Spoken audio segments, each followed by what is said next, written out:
Oh, right, all right, all right. I have another Pingu game for you today, and I'm really excited to cast this game because this is part of the Learning with Pingu series. Now, Pingu is not the highest elo of players. He is below 1000 elo, and I think watching his games, seeing what he does good and what he needs to improve on is very useful for him and could maybe be very useful for some of you out there. Now, Pingu in this game is playing as the Indians, and we actually saw a really fun Pingu game where he and Indians went for elephant archers. His opponent is in the green, and it is Mo. Well, we'll just call him Green. I don't know if I'm pronouncing that right. In any way, shape, or form, and he's playing as the Byzantines. Now, when Pingu sent me this game in, he said, you can actually just skip forward to Castle Age. That's where all the juicy stuff starts to happen. But everything that happens in Castle Age or in Imperial Age, it all comes from what you do in the earlier stages.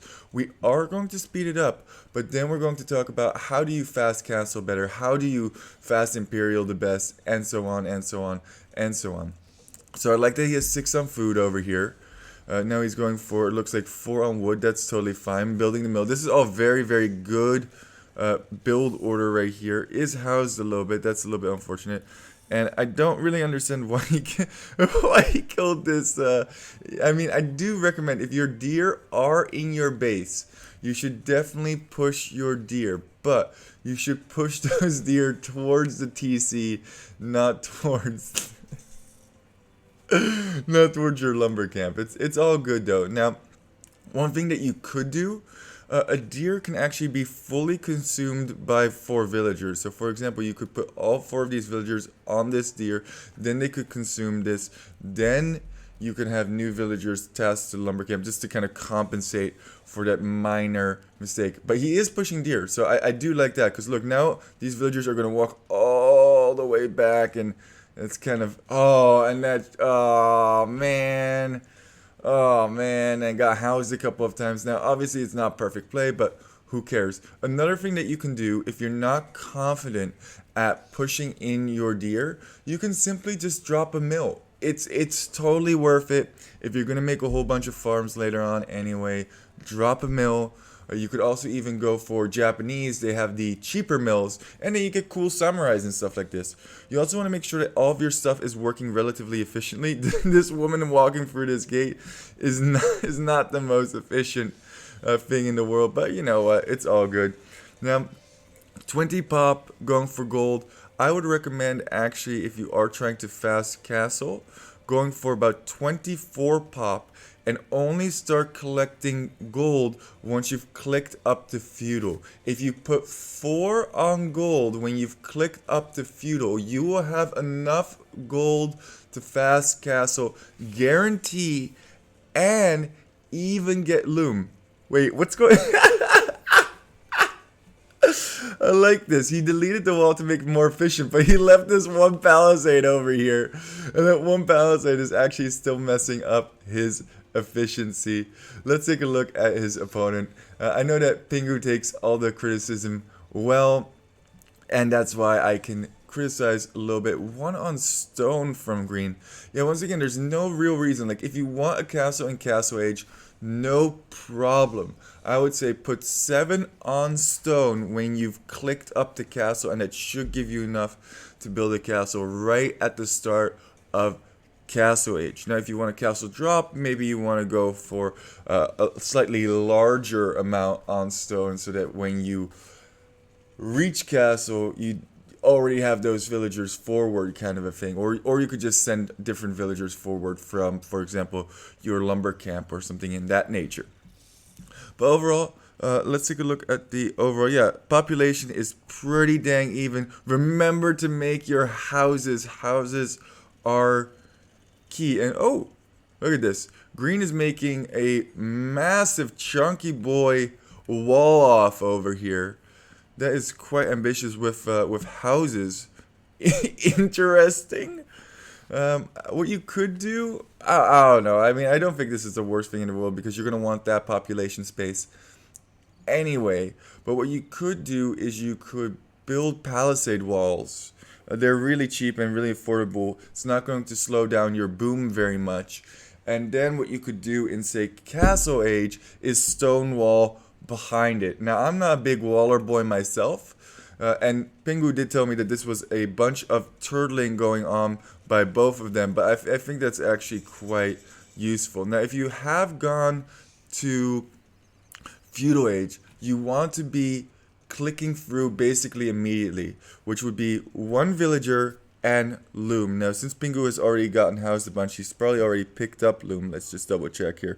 Yeah, he has picked up loom. So that would be two villagers and then up. So actually, this is looking pretty solid for Pingu. He should be able to click up. So good job on that. Now, I would recommend doing two on the market and one on the blacksmith because the blacksmith constructs significantly faster than the market. These are all little things, little tips and tricks to help you, well, improve. Also, this is wasteful. He had the resources.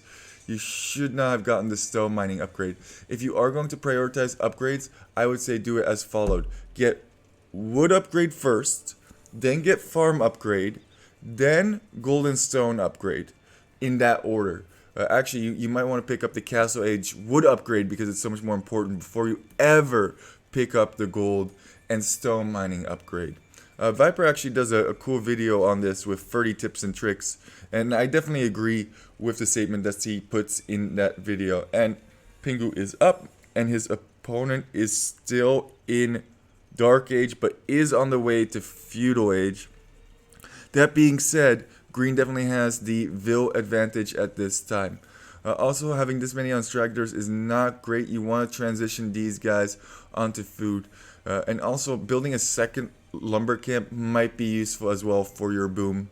But these are all little things, you know, it's not the end of the world. But the little things start to add up. Like how he started constructing these and then he just started, oh, okay. Okay, I don't know about this castle position over here. It's not really gonna keep your stone safe. I mean, okay, now I have to think where I would have probably put the castle. I may have put the castle over here at the front of my base. That way it protects the gold, forces my opponent to come only over here or over here in the back. But it keeps this gold safe, so I'll have a forward safe gold. I mean, this does help you on lower elos from raiding, but I don't know. I don't feel like that's a... Wait a second. Wait a succulent second. Is he doing the Teutonic Fortress strategy? Oh, that's hilarious. I wonder if he's going to plop down two more TCs and just boom, boom, boom his way to victory. Now, another thing that I've noticed is he has 6 villagers queued, and now it seems like he has no food left for, say, eco upgrades. I highly recommend, and I know it's difficult, but I highly recommend only having like 2 villagers in the queue at any given time. Also, you want to be producing villagers from obviously both TCs, but I think Pingu will do that in just a second here. Or not. Yeah, okay, there he goes. But once again, 5 and 4, that's way too much because he actually has resources to go up to Imperial if he just cancels a bunch of these villagers. Not that he needs to go up to Imperial Age. Also, does have 3 idols hopping about. Oh, how did she get through the walls? I guess she just kind of snuck by, eh? Oh yeah, this is what I was talking about. So wait a second. We have palisades, houses, stables, blacksmith. This is one chunky wall. Definitely does not want to get raided in any way, shape, or form. And Pingu has taken the lead just by going to Castle Age earlier and producing an extra TC. Now, if you are going to boom, I would just say boom, boom, boom. You don't want to have over 1,000 resources, in my opinion, at any time. You want to spend your resources while you get them. There's no shame in buying a bunch of wood and a bunch of gold to say get additional TCs out and produce additional villagers or additional military or whatever the game plan is. In addition, what you could do is, okay, this is this no. No, this is the Teutonic Fortress. This is the Teutonic Fortress if I've ever seen it. Wow, I'm so happy that this is catching on and people are inspired by Teutonic Fortress to go for this kind of a boom. Very safe boom at home with the castle protecting it, especially at lower elos. And no way! No way! Oh, he's going for the monastery too. I love it. I absolutely love it. But he has to keep producing. You have to keep villagers in the queue. If you are going to go for a crazy boom, keep producing. I was going to say you could also just go up to Imperial with the resources and then get Imperial upgrades. Another castle, very safe, protecting all of his eco. This is definitely a turtle style game if I've ever seen it. Oh, I was gonna say, I definitely would recommend the idle villager pointer, because when you're looking over your base and you don't really see a whole bunch of idle villagers, they might just blend into the background. But with the little exclamation point over their head, that is huge. You will realize that they are idle a lot quicker. Also, I have a hotkey set up so that whenever I tap that hotkey, which is the space bar for me, I can immediately go to that idle villager. Really helps me out a bunch. Oh my god, what Waller boy over here. Oh my god, I'm not getting raided. And another palisade wall. This palisade wall is just instantaneously gonna melt, and it doesn't look like green has small trees active, because actually there's still a hole in this wall over here. Wait, and then he just deletes it. I needed some space for the gate. Oh my god, that's hilarious. You know, you can actually place palisade gates over palisade walls. You don't need to delete them. And you actually waste wood by placing palisade gates over palisade walls. It's actually better to have it open and then use the palisade wall to connect it, because you end up spending for the palisade wall that was under, and you still have to pay full price for the palisade gate. I know that's something super tiny, but that is an interesting mechanic. Looks like it has been spotted that Pingu is trying to spy. He's trying to spy on us. Going for scouts too. You don't often see scouts being produced in Castle Age when you have tons and tons of stables. Now we are going to speed this up just because this is such a boomy game, but that being said, all of this does add up a lot. Having 20 villagers more than your opponent is going to put you in a great spot. Now I just hope, because I've seen in some of Pingu's other games, that he hasn't gone for enough military units. You want about half your pop to be vills, and then the other half of your pop to be army. I mean, it kind of depends on your composition. If you're going trash units, it's totally okay to go for, you know, say 120 villagers or 130, just so that you can keep spamming them if you're just trying to spam and throw them away. But if you're going for costly gold units, also kind of depends. Like elephants from Persians, man, you need a good eco to keep production up of those guys. I'd definitely say go for 140, 150 pop to keep elephant production. War elephants, oh man, a lot of fun, but very crazy as well. What is he gonna go elephant archers again? I would actually respect that play a lot.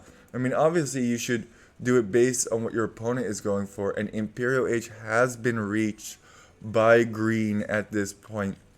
Nobody has taken the military initiative yet, and I think at this elo that's actually quite a good thing to do. If you take the military initiative, you're really going to put your opponent on the back foot, and they're going to have to respond to what you're doing rather than you responding to what your opponent is doing.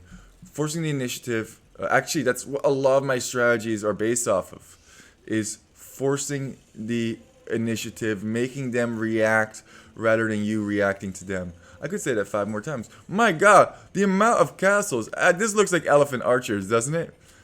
Nope, there's villagers in there. Really hoping to see some elephant archers. And the Byzantine going for, it looks like scouts, like full scouts. Interesting. This palisade. Oh, man. Little sip of the soda here. And my goodness, what a beautiful boom. Now, one thing I will say is he has way too many on wood in comparison to the amount of food. Now, there's not an exact science about it, but you want about double the number of farms as you have lumberjacks. So, in this situation, it would be great to move over, say, 15, have a total of, well, maybe not 15, but like 10, have 34 and 20, yeah, maybe a little bit more even, but maybe move 12 over. You want it to be about a 1 to 2 ratio is basically what I'm trying to say. University, text getting, unique text getting. What is the unique tech for Indians? I actually never play Indians, so I am a little bit curious. Noobcaster, he doesn't even know that all gold income is 10% faster. Trade mines and relics. Oh, that could actually be really useful in later game, having 10% faster relic gold and trade gold. I don't think he's going to be trading. Hand cannons have +1 range is the other unique tech from Indians. I wonder if that's going to become relevant. Oh my god, the huge amount of trebuchets. I like how he's not trickle trebbing. He's just like all the trebs right now. And it's been so much in his favor in terms of population. I would still be producing villagers. I would produce villagers all the way up to about 100, 120, and then start focusing completely on army. Actually, that's also what Teutonic Fortress does in his strategy. He just gets a ton of pop, tries to keep them alive, and then he just focuses on military production. Obviously, if you lose a whole bunch of villagers, you want to rebuild those vills. But overall, this looks kind of nice. And this is what I was saying before with the mill as well. I know it's a little bit of forward thinking, but if you're going to build a mill anyway, right? Why not build it on your deer? That's going to allow you to get that food income a lot faster. And you're going to build that mill anyway, so you might as well build it on the deer, right? I don't know. Just an idea. Talking about just an idea. What's the idea here? Are we just oh my god, fortified wall from the Byzantine player. I wonder if he picked Byzantines just so that his buildings have additional HP and he can wall even more. Now he has walled off less than half the map. So if you are going to wall off the map and you want it to go super late, I would recommend this wall is very good, but this wall is very, very passive. He could have built this wall all the way up here, for example. At one point, these guys are actually going to chop through to each other. Yeah, it looks like, let me see, can they actually, yeah, they can see each other at this point. So Green's like, no, we're not dropping over there anymore. We're going somewhere else. Mass exodus over here from, oh, he's bringing the Treb over here. Is he going to cut through? That might have been the game plan all along. Cut through and then shove light cav in there. Now, if you are going to cut through, I would probably say that going for Onager would be the much faster way to cut through. But what do I know? What do I know indeed? There's no push. There's no push. Take the initiative. Take the initiative, indeed. Man, what a boomy game. Also, if you are taking this much wood, you eventually want to rebuild your lumber camps. These are still the initial lumber camps. It just helps with your wood efficiency. It's a small thing. I was really thinking that these two trebs were going to trep through here and then surprise and then stonewall behind or something in that nature. You could actually just stonewall here, right? And then treb through so that there's a one-way passage, which is kind of cool for you to go through and your opponent cannot go through because you've already walled it. Let's take a look at the military numbers. Okay, so it is in Mao's favor still. Not enough military units from Bingu, but now he's really, really producing. Elite cataphract coming in from the Byzantine player. Okay, doesn't look like he has enough cataphracts. Definitely want to produce more hand cannoneers. Oh man, gunpowder. Oh, these are some chunky gold units, that's for sure. He's gonna be able to take some really great engages, but you gotta start pushing at a certain point here. Heavy camo coming in as well. Just getting all the techs at this point. I keep looking over here, but there's nothing going on over here. There's nothing going on anywhere on the map. I could look all over the place. There's nothing going on. Push! Push! Push! Yeah, there we go.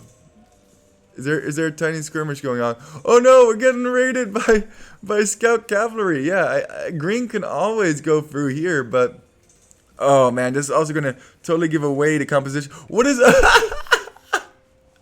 he has them all in the same group. Come on, Bingo, you have to push now. He knows what your comp is. You gotta get going. I mean, he could definitely get raided forever, but he was also on the outskirts. His whole main base is very, very well protected. I'm also curious, how many relics did he manage to get? 2 relics. Is this a relic over here? No, that's a bear. So I think that actually means that it's in green's favor in terms of relics. Let's just check. 3 relics versus 2 relics, but Pingu gets plus 10% from the relics, so pretty much even if that goes forever, which it does look like this game is going to go forever. Still don't see a chop here. Still don't see a push over here. Come on, push! Push! Elite camels, but no camels have been produced. Okay, here's the push. Now, honestly, I think bombard cannons are the better play. Could take down this castle, which he definitely should once he realizes. Oh, green, oh no. Green does not realize. So many shots. So many shots. 170 popped to 164. And now just light cav is being spammed. I don't know what to say about this engage. the light cav just kind of walks away. Oh, come on. Oh, it just gets shot. Oh, my goodness. That's kind of funny. Now you should push quickly because he knows. And there come the cataphracts. How do they hold up against these elite battle elephants? Oh, and they're in a choke point. That's definitely not favorable for the cataphracts. Whole bunch of gunpowder units here as well. No, you do not want to engage. It's kind of funny what green did. Yeah, exactly. Kind of run them around. You want to fight with cavalry in open field rather than in choke points. With archers, obviously, you do want to fight in choke points. Ooh, trying to get some of these very, very expensive. Oh, no, don't let. Ooh. Oh, come on. No, these are on stand ground. Oof. Get this castle down. Don't worry about that too much. Worry about the castle over here. And these trebs, man. So many trebs. Gotta use the trebs. Because this is going to take forever. But if you have those trebs over there, 200 pop has now been reached. Oh, no. Stop throwing your units. Yeah, unit control is definitely key. Oh, my God. So many of those hand cannoneers just got thrown to a castle. Oh, my. Bombard cannon is now going to be used to micro down the opponent's bombard cannons. But when you see these bombard cannons coming in unprotected, just send your light cav in and snipe these down. Or I guess your elephants can just take these down for free. Alright, well, I think this is going to be a slow push to victory now. I will say, I love the elephant archers, and I do like the Teutonic Fortress strategy. You can do this basically with any civ. Keep yourself very, very safe at home. Ooh, now going from the other side as well. What's the idea over here? I don't recommend sending unprotected... Oh, he's just sending these to get killed. He's sending these to get killed to clear up population space. Okay, well, I would disagree with that. I think 100 vills is totally fine. But if you think you're going to make the push to win the push... He did chop through! He did chop through! Oh, surprise! Surprise! You definitely don't want to lose all these villagers. Oh my god, he chopped right through the middle. Ring the bell! Ring the bell! Oh man. And I knew it. Onager, man. Onager is so much faster to chop through the middle. That was a nice play by Green. I think that definitely took Pingu by surprise. And now he all of a sudden doesn't want to throw those villagers away anymore because he is heavily population capped because of all of his pop buildings that have been destroyed. But this should be an easy clear up for Pengu, maybe? I don't know. I mean, this could go either way now at this point.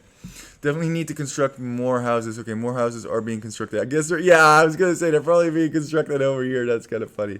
And now just push through. Yeah, this is why you stonewall behind so that your opponent can't do exactly this. Man, oh man. Good idea from Green, but now, like, cool. You made all of these walls over here, but, Pengu's just gonna go right through the center. I guess he's still kind of raiding over here with one cataphract. That's kind of annoying. No, stop sending your villagers to their... I like how he's producing more villagers while sending these villagers to their death. What's going on over here? What? I don't understand. I don't understand. It was just a debate.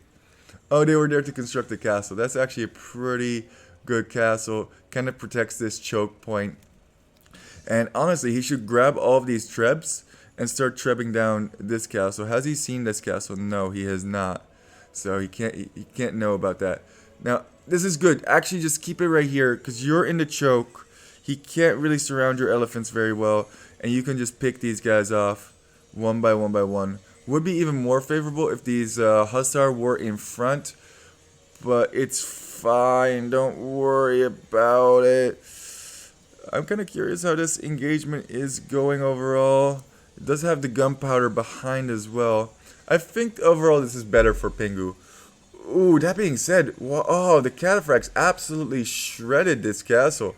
Yeah, okay. I guess that's something that you could have done. You want to get these Hussar in front just to be kind of like a meat shield. I know that elephants are super chonky themselves. Wow, that was a pretty good engagement for Pingu. Only 19 military at this point. And now just raid with the Hussar. Yeah, just raid. Run them around. Be annoying. And these elephant archers are going to kill absolutely everything. Get a conversion. Get a conversion. Get a conversion on one of these camels.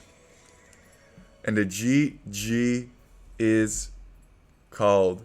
Makes sense. That was quite a fun game. I'm surprised that Pingu has gone so far down the rabbit hole that he loves his his elephant archers with Indians. I mean, they're really strong, but they're super expensive. He's a memer extraordinaire. I do really appreciate his style of play. I think some things that Green could have done better is he went for I think his idea was I'm gonna go cataphracts no matter what, but it doesn't really make a whole bunch of sense with the stay back and wall strategy because you kind of want to have the cataphracts fighting on open ground, just like any cavalry. It was kind of cool that he broke through the middle, but I would have recommended that he stonewalled behind it. When it turns the tide, you don't want your opponent to immediately be able to get through your base because, well, then your stonewalls. Like, it seemed like he had a plan in mind, but he didn't really think through his plan. Green, that is.